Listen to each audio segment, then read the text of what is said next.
Magandang hapon po sa ating lahat. Tayo po tayo. Tawagin natin si Brother Kenu para sa ating opening prayer. Okay, Kenu. And after that, Brother RJ para sa ating congregational.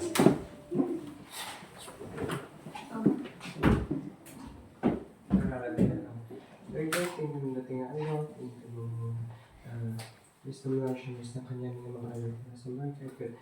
Apo dito ko mga alam mo tanga malam na yung message niya. Sa puso ko message ni Kakiti. Karami ko mga nagpapalala. Pagsatan niyo ito. Thank you man natin ng mga cards. Siya pati madayaw kami. Bakit ko yung mga subong kagawaya kong Datidang smooth.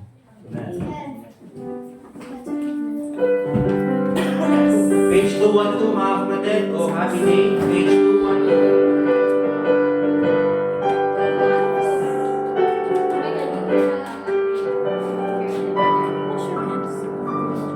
On the first verse, kantayin po natin lahat, amen? On the first verse, ready sing. Oh happy day, that brings my joy, on thee my Savior and my God, will make His glowing heart rejoice, and tell its raptures all abroad. Happy day, when Jesus washed my sins away. He taught me how to watch and pray, and live rejoicing every day. Happy day, when Jesus washed my sins away. Oh, happy bond that seals my vows to Him who merits all my love. And cheerful lanterns fill His house, while on the sacred shrine I do. Happy day, when Jesus washed my sins away. He taught me how to watch and pray, and live rejoicing every day. Happy day, when Jesus washed my sins away. He's done the great transactions done. I am my Lord's and He is mine. He drew me in, I follow on, sharp to confess the voice divine. Happy day, when Jesus washed my sins away. He taught me how to watch and pray, and live rejoicing every day. Happy day, when Jesus washed my sins away. Last verse. Now rest my long divided heart, it's all His blissful centuries. Forever from my Lord depart, with Him of every good possess. Happy day, when Jesus washed my sins away. He taught me how to watch and pray, and live rejoicing every day. Happy day, when Jesus washed my sins away. Amen. You may be seated mga kapatid. Let's sing page 250. Burdens are lifted at Calvary. Amen. Page 250.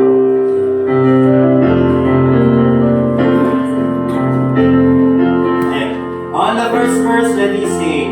Days are filled with sorrow and care. Hearts are lonely and drear. Burdens are lifted at Calvary. Jesus is very near. Burdens are lifted at Calvary.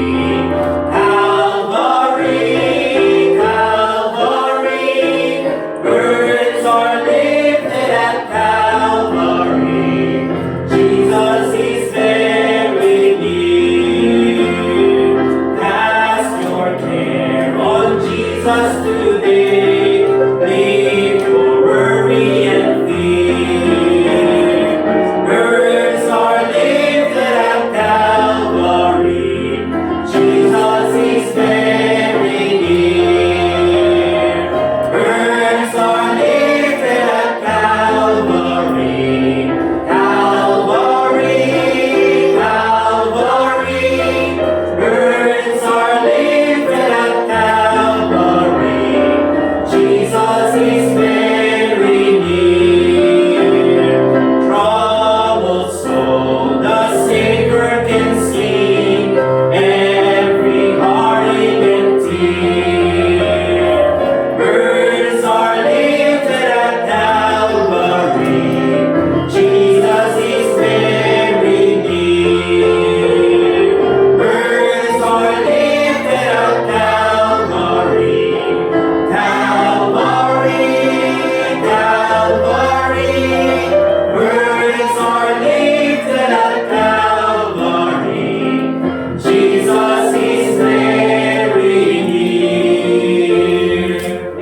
Alright, Hebrews chapter 5. And basahin ko natin verse 12 hanggang verse 14.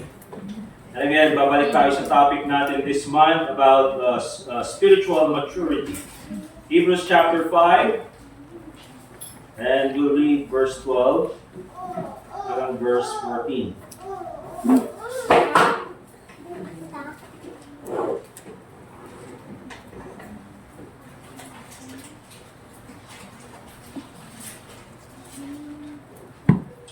Sabi ng Bible, Hebrews chapter 5, verse 12 to verse 14, the Bible says, when for the time ye ought to be teachers, ye have need that one teach you again, which be the first principles of the oracles of God, and are become such as have need of milk, and not of strong meat.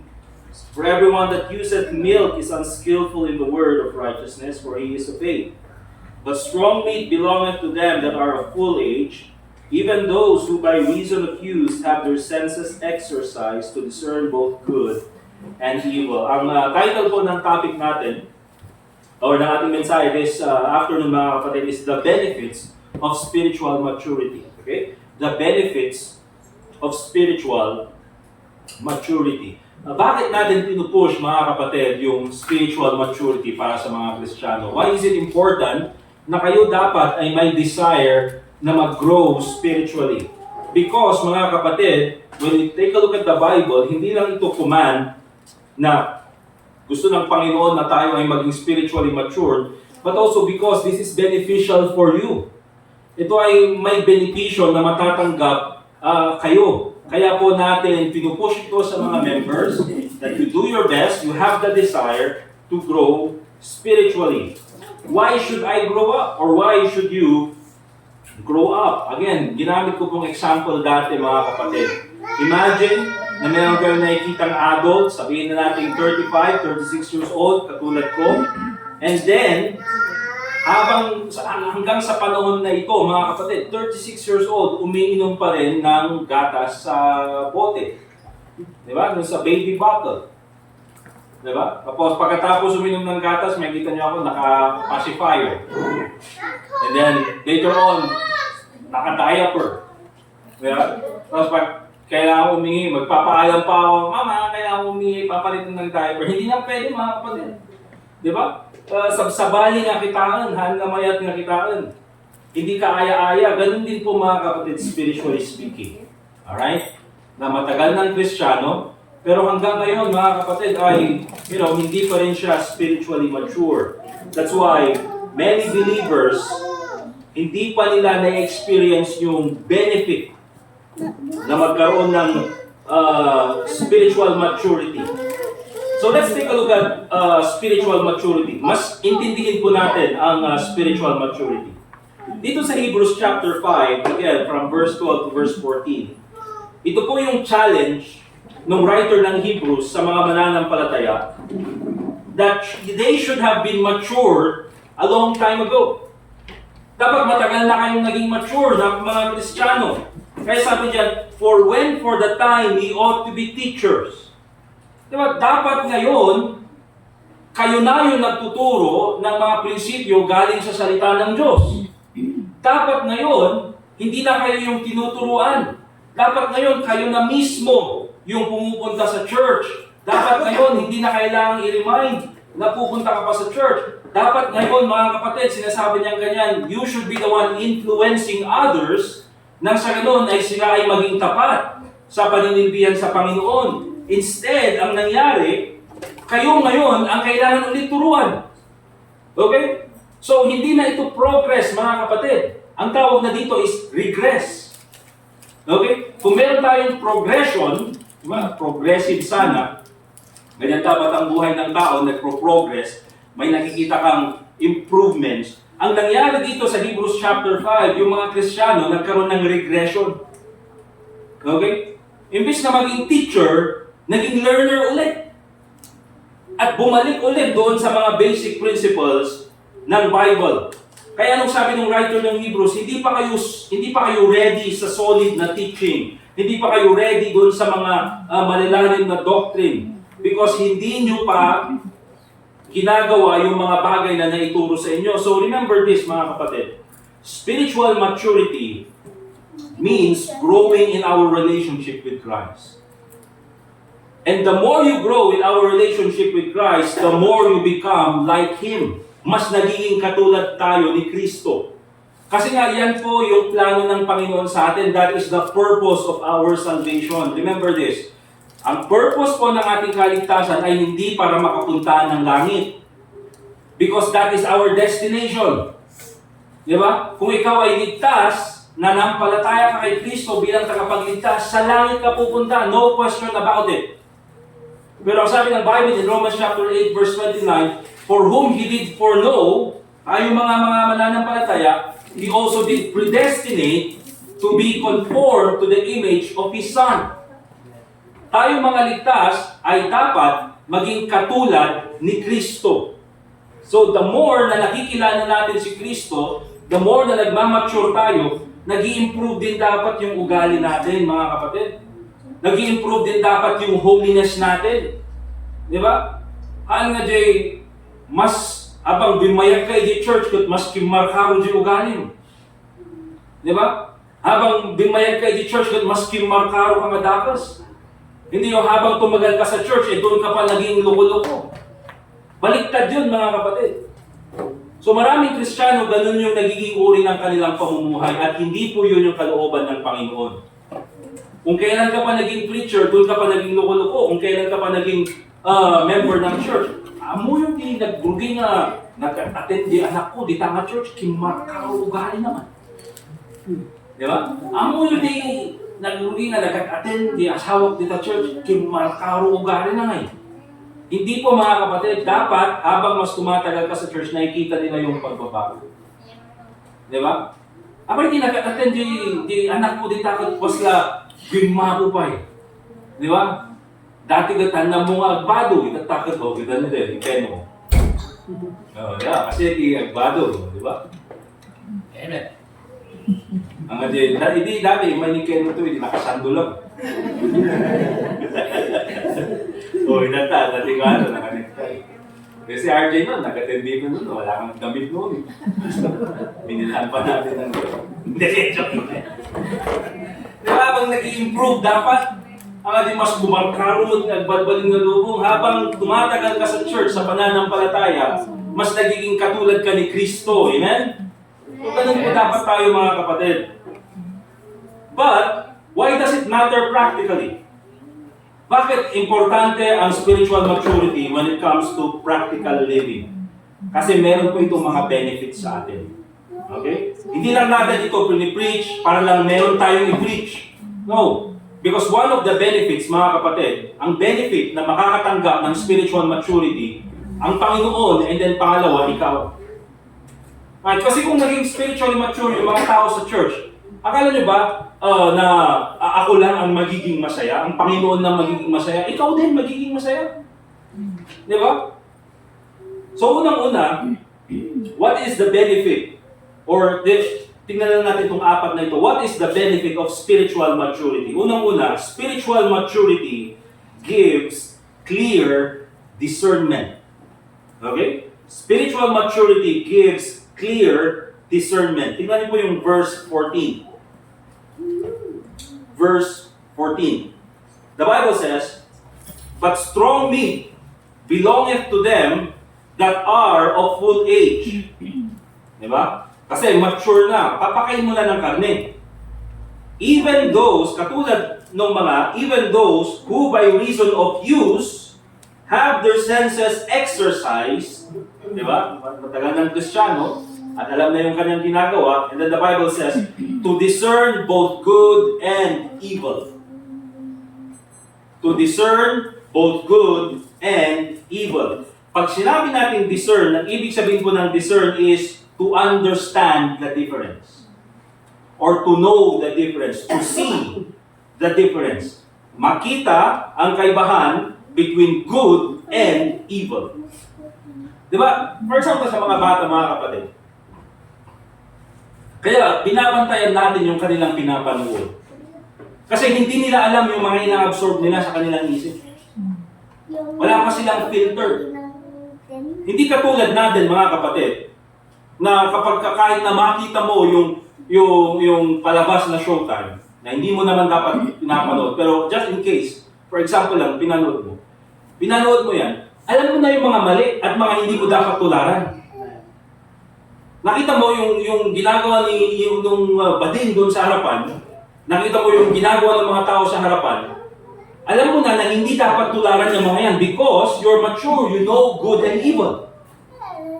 Pero sa mga bata, mga kapatid, pagka hinayaan mong panoorin nila yan, tuladan na nila eh. Bakit? Hindi nila alam ang tama at mali. Di ba? Hindi pa nila naiintindihan na mali yung ginagawa. Hindi pa nila naiintindihan yung mga maling sinasabi nila. Kaya marami kayo makikita ang bata, mga kapatid, tinutularan yung ginagawa sa TV, hindi alam yung ibig sabihin, pero masama. Di ba? Ang problema, imbis na pagsabihan, nagbabading-bading. Di ba? So, very important, mga kapatid, yung spiritual maturity gives clear discernment. Habang mas matagal tayo sa pananampalataya, mas nakikita natin kung ano yung tama at mali. Di ba? Alam natin, kasi si Satanas ngayon, mga kapatid, handamot nga, hindi naman niya i-advertise yung mga masasamang bagay at sasabihin niyang masama ito. Di ba? I-advertise niya yung mga bagay at papakita niya lahat ng kabutihan, pero in the end, ikaw ang magbabayad. Ay yung mga patalastas ng mga alak. Di ba? Anong pinapakita doon? Isang tagay sa tagumpay. Tagal-tagal na yata nun. Nakalimutan ko kung niya ni Brian ka. Isang tagay sa tagumpay. Emperador. Diba? Emperador. Isang tagay sa tagumpay. Ang kung dinamag ni Brother Edgar, tama yung pagbanga kabisado na din. Diba? Ano pa ngayon, yung patalastas ngayon, yung gin. Diba? Anong pala na pinapagagas? Aginom ka, lakay, mga bakta 2 million. Meron daw reward na 2 million doon sa may, ang tawag doon? Doon sa cap nung gin. Di ba? Lahat ng yan, ginagawa ni Satanas. Akala niya, tama, tinatawanan ng mga tao. But in the end, mga kapatid, kahit nasabihin nila, yung inom successful, talway, blah, blah, blah, blah, blah, Marlboro, di ba? Tarataraki ka nun, cowboy itsura na. Di ba? Pero in the end, makikita mo yung mga lasing mo, wala ka namang makitang naging successful na manginginom. Di ba? Lahat naman ng mga nagpakasasa sa paninigarilyo ay nauwi sa mga sakit. Pero yan yung ipapakita ni Satanas. Bakit? Kaya niyang utuhin, mga kapatid, yung mga hindi spiritually mature. Pero yung mga spiritually mature, amudan, dakos diay, hantapan na aramidan diay. Okay? So, ano yung unang benefit ng spiritual maturity? It gives clear discernment. Okay? Importante po yan. Secondly, spiritual maturity brings stability in hard times. Okay? Ibig sabihin, pag spiritually mature ka, hindi ka madaling matinag sa problema. Hindi yung maliit lang na problema ayaw ko na sa church. Tignan niyo po yung Mark chapter 4 verse 16 hanggang 17. Mark chapter 4 and in verse 16 and 17.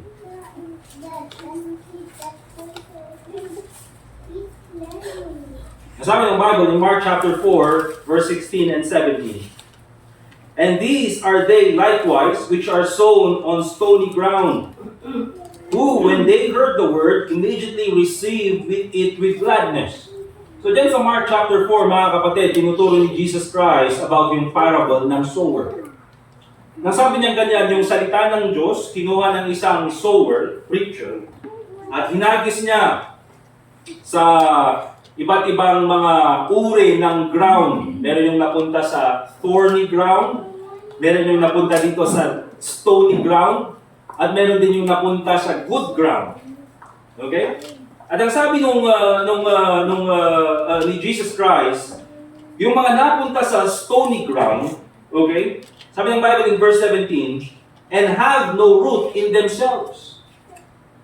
So yung salita ng Diyos na napunta sa stony ground, and yung ground kasi dyan, yung rinrepresent yan yung puso ng tao. Kaya po minsan mga kapatid, kahit sa pangangaral ng salita ng Diyos, parehas kayo yung napapakinggan na preaching. Diba? Isa lang naman yung preaching. Pero iba-iba yung pagtanggap ng members sa preaching. Meron yung mga members na, oh praise God, nakita ko yung aking sarili, kailangan kong baguhin yung aking ugali. Meron naman mga kapatid yung, ay pabiya ako na naman yata ang pinapatamaan dito walang iya talaga po. Diba? Meron naman yung mga parang wala lang. Diba? So yan yung binabanggit dito ni Jesus Christ. At ang sabi niya, verse 17, and have no root in themselves. Yung mga salita ng Diyos na itinapon sa stony ground, hindi sila namunga or hindi sila nag-root. Yati, Tagalog na, hindi sila nagramot. Hindi sila nag-ugat. Tama. Hindi sila nagka-ugat. Dapat, di ba? Hindi sila nagka-ugat. Nag-roots. Di ba? And so, anong nangyari? And so, endure but for a time. Di ba? Nandun lang, pero hindi siya nagtagal. Bakit? Afterward, when affliction or persecution arises for the word's sake, immediately they are offended.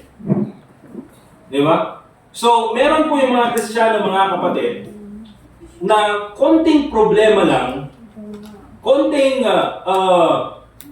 persecution lang dahil sa pananampalataya, ay umaalis agad sa church. You know why, mga kapatid?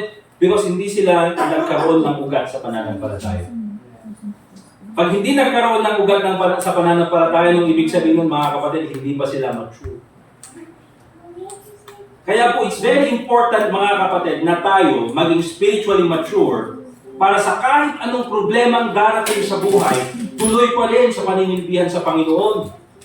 Di ba? Hindi yung konting nasaktan lang sa church, di ba? O hindi ako sinake hands, or tinignan ako ng masama, or hindi maganda yung pagkakasabi niya neto, ay alis na sa church. Bakit? Because there is no root. Malaka nga mabagot. Di ba? Or sabihin na natin, nagka-problema sa pamilya, damay agad yung church. Nagka-problema sa work, damay agad yung church. Bakit, mga kapatid? There are no roots. Kaya they are immediately offended. Katulad po niyan, mga kapatid, ng isang punong kahoy, mga kapatid. Di ba? Punta ka sa labas, dyan sa may sa mga, nandiyan lang sa tabi-tabi mga halaman. Pwede mong tanggalin, mga kapatid, kahit 2 daliri lang, yung mga damo na maliliit. Diba? Bakit? Mababaw lang yung roots eh. Alright? Pero later on, yung mga medyo mas malaki na mga roots, kailangan mo na ng spade siguro. Diba? Or, ano mo yun, yung maliit na shovel. Hindi Ilocano, sangka. Diba? Pero yung pine tree, kakabsat, uray niya kaskastam nga mangsansanggap dyan. Kung kuna-kuna kasi, hindi mo yun mabubunod, yung mga pine tree na nandyan. You know why, mga kapatid? Kasi masyado nang malalim yung kanilang roots. Nung maliit pa sila, pwede mo sigurong bunutin na gano'n. Pero ngayong malaki na sila, you cannot do it. You know why? Because their roots are very deep. Kahit na bagyo yung darating, mga kapatid, hindi matutumba. You know why? Because the roots are very deep. Ganun din po ang importance ng spiritual maturity. You know why? Kahit ang daming problemang pinagdaraanan ng bawat isa sa atin, lahat po tayo may problema. Diba? Lahat po tayo ay may mga pinagdaraanan. Pero bakit nandito pa rin tayo? Because yung roots natin ay lumalalim na sa Panginoon. Okay? Kaya meron pong benefit ang spiritual maturity. Hindi lang po natin ito ginagawa or sinasabi for the sake of saying it. There are actual benefits of spiritual maturity. Tignan niyo rin po, mga kapatid, Acts chapter 16, verse 25.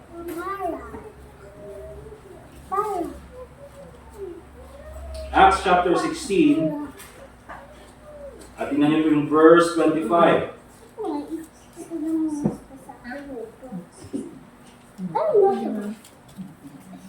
Ang sabi ng Bible, and at midnight, Paul and Silas prayed and sang praises unto God. And the prisoners heard them. Prisoners, you know why mga kapatid? Kasi nandun sila sa bilangguan.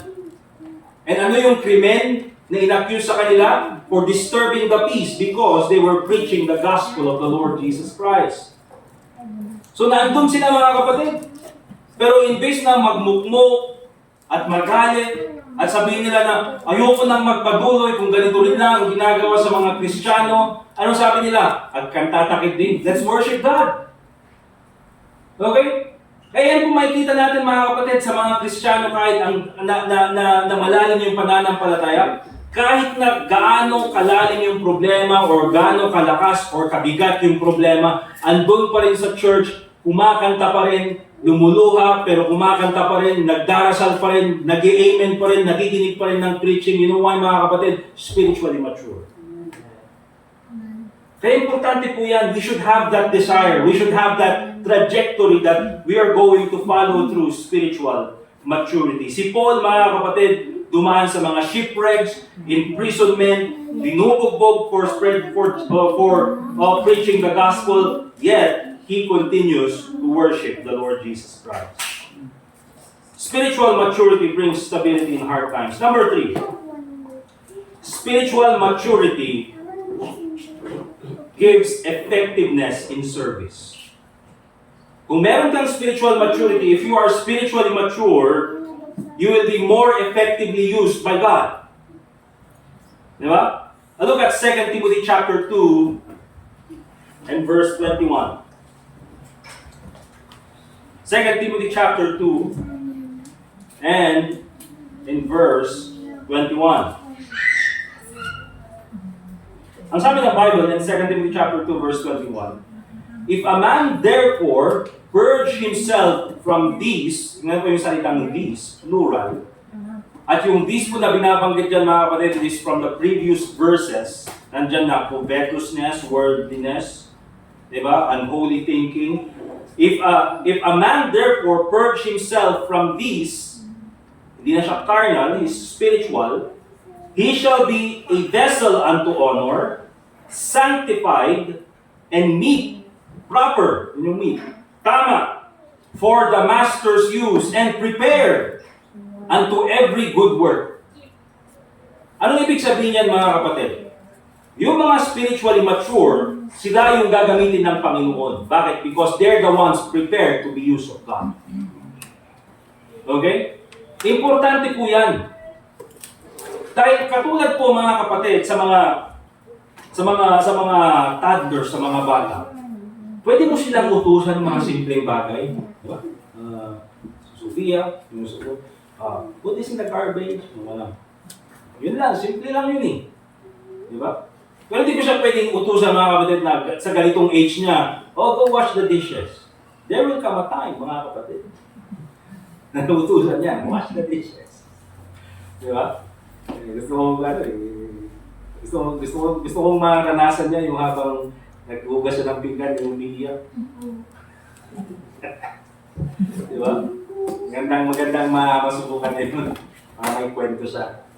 Mami talaga yung tatay ko noon. There will come a time, mga kapatid, na gagawin nila yan.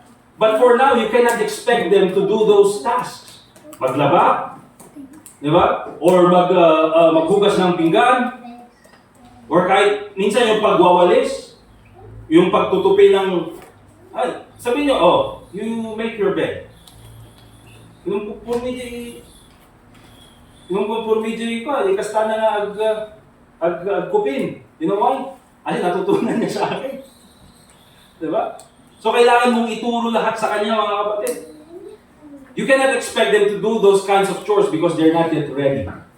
Pero ang sabi ng Bible, doon sa 2 Timothy chapter 2 verse 21, those who are purged from worldliness, from holiness, sila yung vessel unto honor, separated and proper for the master's use, prepared unto every good work. Kaya remember this mga kapatid, if you want to be used by God, be spiritually mature.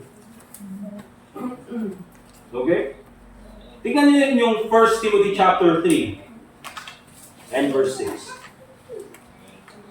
1 1 Timothy chapter 3 and in verse 6.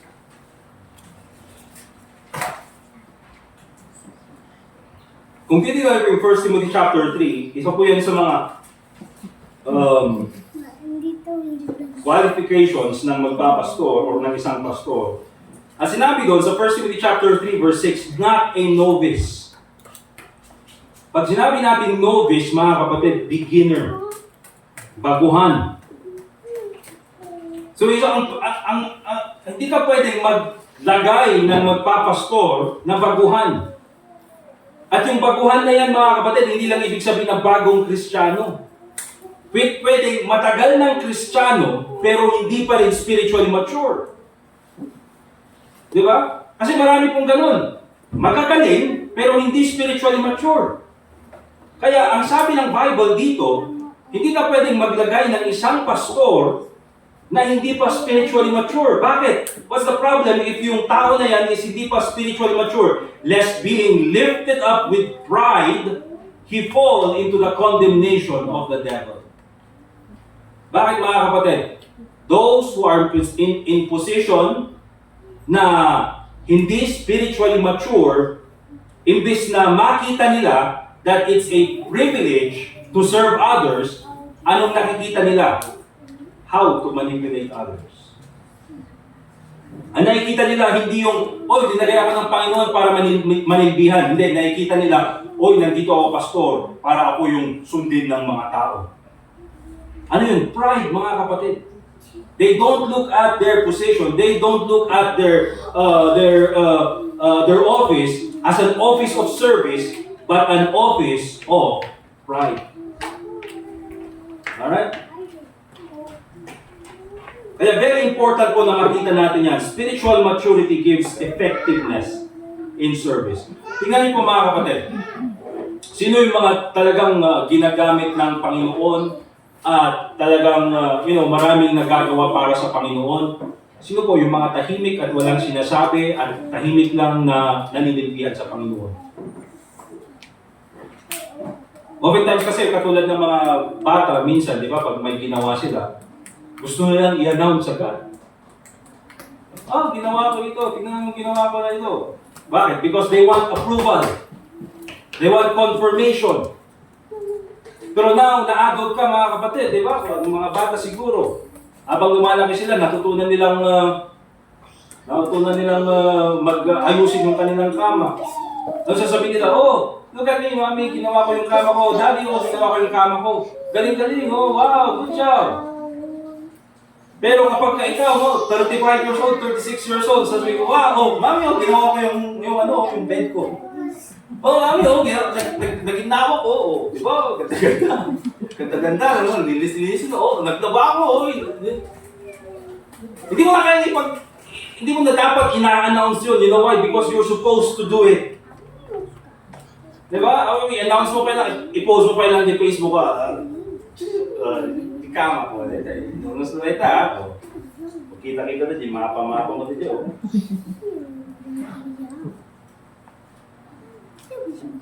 So, spiritual maturity gives effectiveness in service. And of course, lastly, mga kapatid, spiritual maturity produces healthy relationships.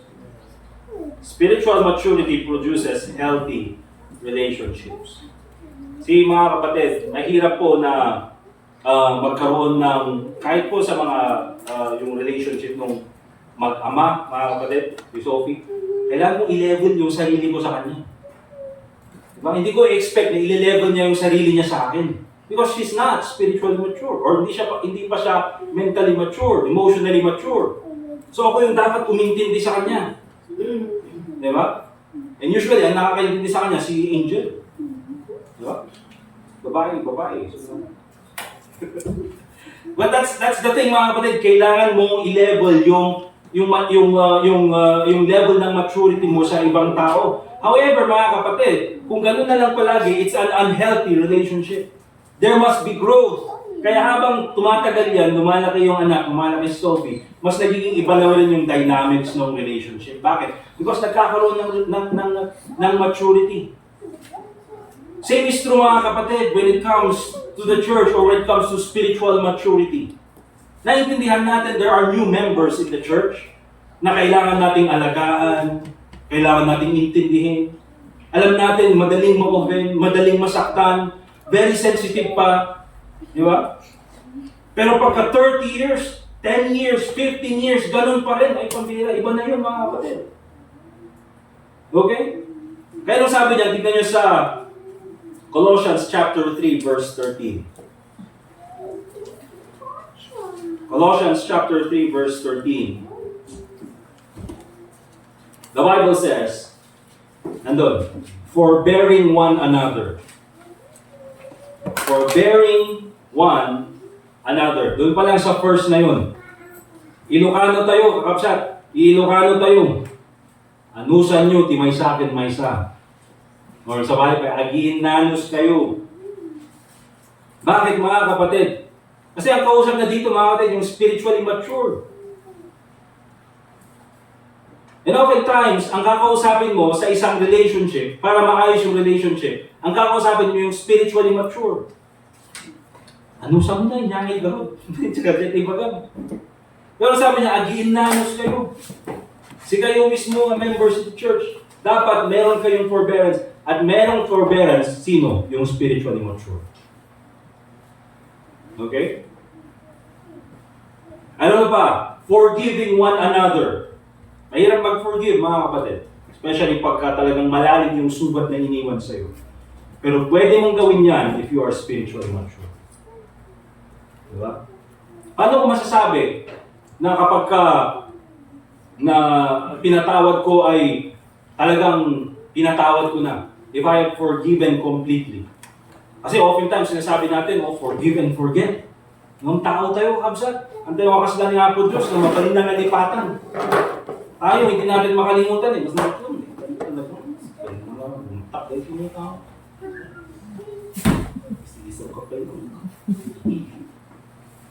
meron yung ganun minsan. Bakit tao ka eh?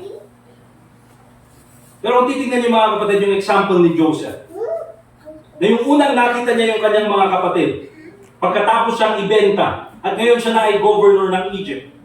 Diba? At nakita niya yung kanyang mga kapatid, anong nangyari? Umiyak siya. Nasaktan siya. Diba? Kasi nag-flashback lahat ng ginawa sa kanya. Pero still, pinatawad niya pa rin.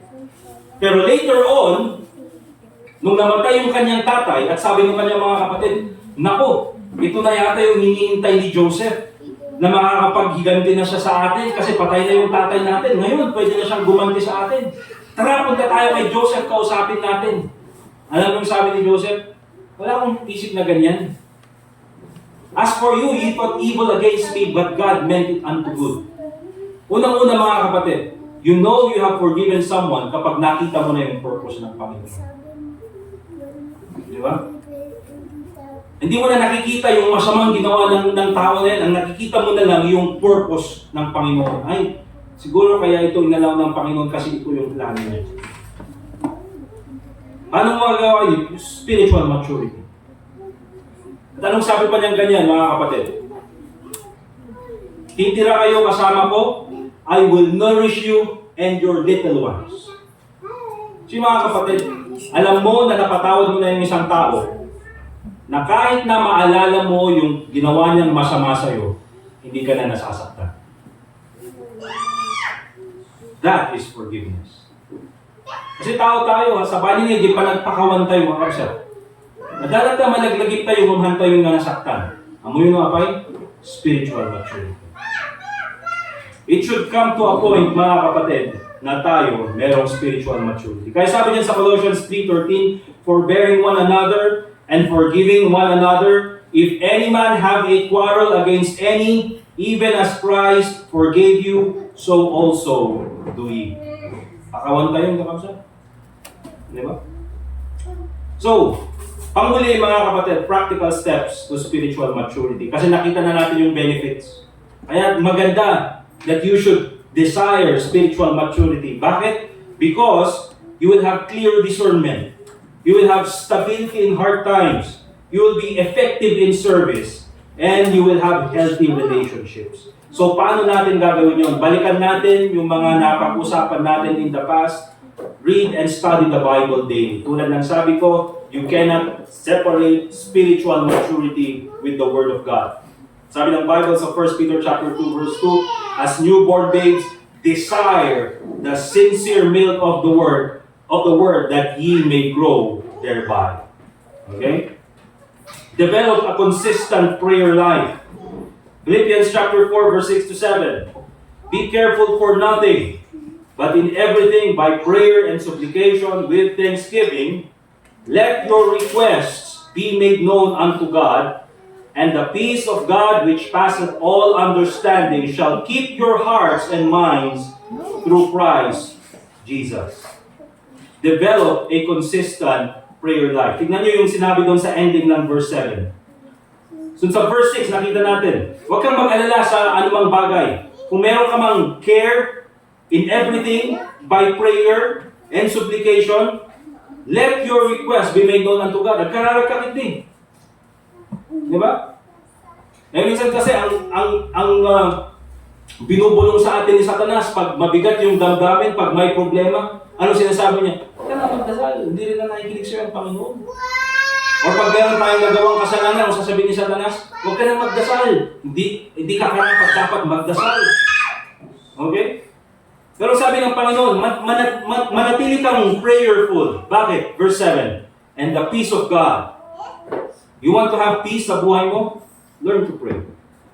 Which passes all understanding, the Bible says, shall keep your hearts and minds through Christ Jesus. Kapag hindi ka nag-pray, madali kang ilayo ni Satanas. But when you continue to pray, the more you are closer to God. Remember that, mga kapatid. Attend and serve regularly at church. Okay? Kailangan pa bang i-memorize yan? Hindi na, mga kapatid. And of course, be patient in difficult situations. James chapter 1 verse 2 to 4. Last verse na titignan po natin. James chapter 1 and in verse 2 hanggang verse 4.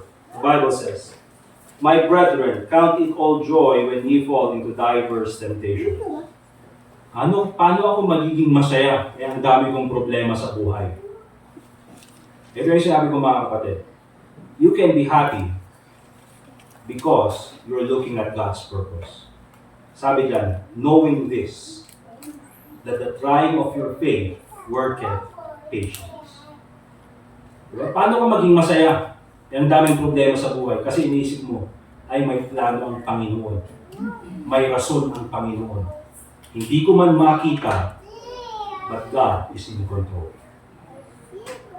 The trying of your faith worketh patience, but let patience have her perfect work, that ye may be perfect, mature, and entire, wanting nothing. Kaya po, mga kapatid, yun po yung mga clear benefits of spiritual maturity. That's why we have to desire to be spiritually mature. Amen? Amen po ba, mga kapatid? Alright, tapos na tayo. Let's go ahead and pray. Dear God, Heavenly Father, once again, we thank you for this time na kami po ay nakapag-aral ng iyong salita. Thank you for your word. Naging reminder po muli namin that we ought to be spiritually mature. Thank you, dear Lord, na andyan po palagi ang inyong paggabay sa amin through the Holy Spirit. Lord, please continue to bless our church, and especially, Panginoon, yung mga members ng church, that they will continue to be spiritually mature. Ikaw po, Panginoon, ang mag-bless about it sa amin, especially po sa aming pag-uwi, sa aming kanya-kanyang mga tahanan. Please keep us safe. Ilayo po kami sa anumang mga aksidente. We also pray, Lord, for our brethren na may karamdaman ngayon. Naalala namin ang family ni Brother Dustin, may sakit po si Aidan. I pray, Lord, na ikaw po ang mag-bless sa kanya. Pero din po si Sister Iris sa kanyang pregnancy. Continue to bless her, dear God.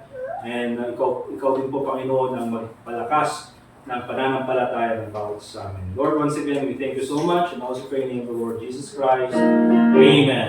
Alright, let's all stand up, please. Antayin po natin yung ating closing song.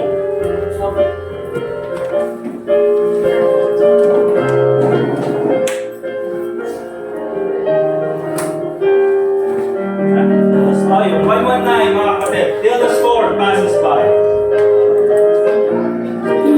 Song number 119, Till the Storm passes by. Alright, all together on the first stanza. In the dark of the midnight, have I off in my face, while the storm howls above me, and there's no hiding place. Feel the crash of the thunder, precious Lord, hear my cry, keep me safe till the storm passes by. Till the storm passes over, till the thunder sounds no more, till the clouds fall forever from the sky. Hold me fast, let me stand in the hollow of thy hand. Keep me safe till the storm passes by. Many times Satan whispered, there is no need to try, for there's no end of sorrow, there's no hope by and by. I know thou art with me, and tomorrow I'll rise where the storms never darken the skies. Till the storm passes over, till the thunder sounds no more, till the clouds fall forever from the sky. Hold me fast, let me stand in the hollow of thy hand. Keep me safe till the storm passes by. Let's dance all together. When the long night has ended and the storms come no more, let me stand in thy presence on that bright peaceful shore, in the land where the tempest never comes. Lord, may I dwell with thee when the storm passes by. Till the storm passes over, till the thunder sounds no more, till the clouds roll forever from the sky. Hold me fast, let me stand in the hollow of thy hand. Keep me safe till the storm